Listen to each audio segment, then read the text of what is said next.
Sunita Williams 12 દિવસથી સ્પેસમાં ફસાઈ 13 જૂને પાછા ફરવાનું હતું.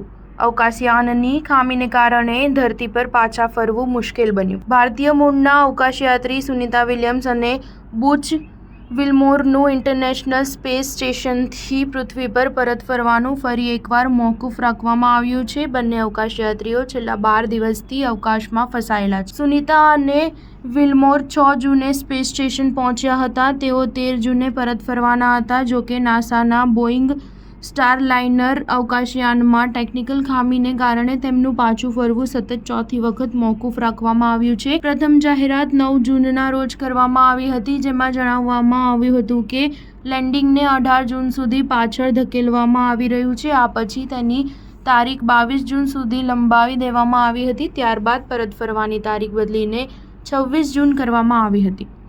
હવે નાસાએ કહ્યું છે કે બંને અવકાશયાત્રીઓને પૃથ્વી પર પાછા ફરવામાં વધુ સમય લાગી શકે છે.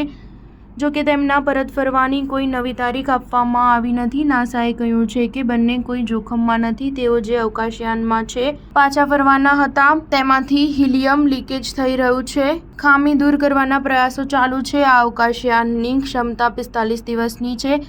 18 દિવસ વીતી ગયા છે. જો આ મિશન સફળ થશે તો ઇતિહાસમાં પ્રથમ વખત અમેરિકા પાસે અવકાશયાત્રીઓને અવકાશમાં મોકલવા માટે 2 અવકાશયાન હશે. હાલમાં અમેરિકા પાસે માત્ર એલોન મસ્કની કંપની સ્પેસએક્સનું ડ્રેગન અવકાશયાન છે.